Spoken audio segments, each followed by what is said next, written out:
those responsible will be brought to justice.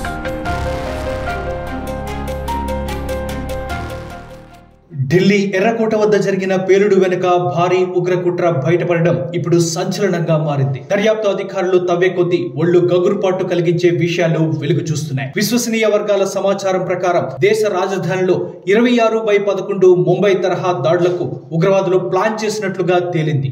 ఎర్రకోటతో పాటు India gate, constitution club, Gauri Shankar ఆలయం, అయోధ్య రామ మందిరం, వారణాసిలోని ప్రముఖ ఆలయాలు, దేశంలోని పలు కీలక ఎయిర్పోర్ట్లు, రైల్వే స్టేషన్లు, మాల్స్ వద్ద పేలుళ్లు జరిపేందుకు భారీగా వ్యూహరచన చేసినట్లుగా తెలుస్తోంది.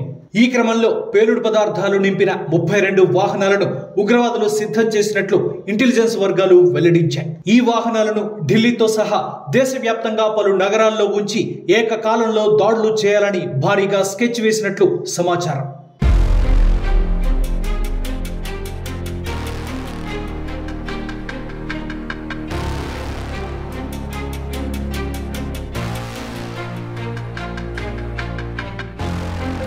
All those responsible will be brought to justice.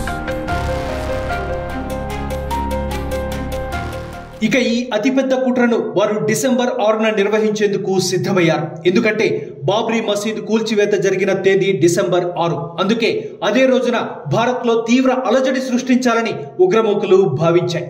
Red fort సమీపంలో పేలుడు ఘటన అనంతరం అంతర్రాష్ట్ర వైట్ కాలర్ జైషే మహమ్మద్ ఉగ్ర మాడ్యూల్తో సంబంధాలున్నాయన్న ఆరోపణపై అరెస్టైన 8 మందిని పోలీసులు ప్రశ్నించగా ఈ సంచలన వివరాలు వెల్లడైనట్లు నిఘా వర్గాలు చెప్పాయి. కశ్మీర్లోని పుల్వామా జిల్లాకు చెందిన 28 ఏళ్ల డాక్టర్ ఉమర్ నబీ కారు పేలుడు ఘటనలో మరణించినట్లు పోలీసులు అనుమానిస్తున్నారు. కశ్మీర్, హర్యానా, ఉత్తరప్రదేశ్ కు విస్తరించిన ఉగ్ర మాడ్యూల్లో డాక్టర్ ఉమర్ కూడా కీలక సభ్యుడని పోలీసులు భావిస్తున్నారు.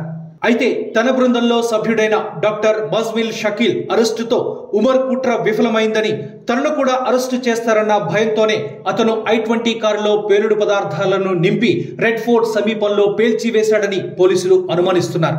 కాగా ఉన్నత విద్యావంతులు, వైట్ కాలర్ ఉద్యోగులు ఉగ్ర కుట్రలో భాగం కావడాన్ని భద్రతా ఏజెన్సీలు తీవ్రంగా పరిగణిస్తున్నాయి. ఈ నిందితులను అదుపులోకి తీసుకుని ఈ భారీ కుట్ర వెనుక ఉన్న ఉగ్రవాద సంస్థల నెట్వర్క్ గురించి లోతుగా దర్యాప్తు చేస్తున్నాయి.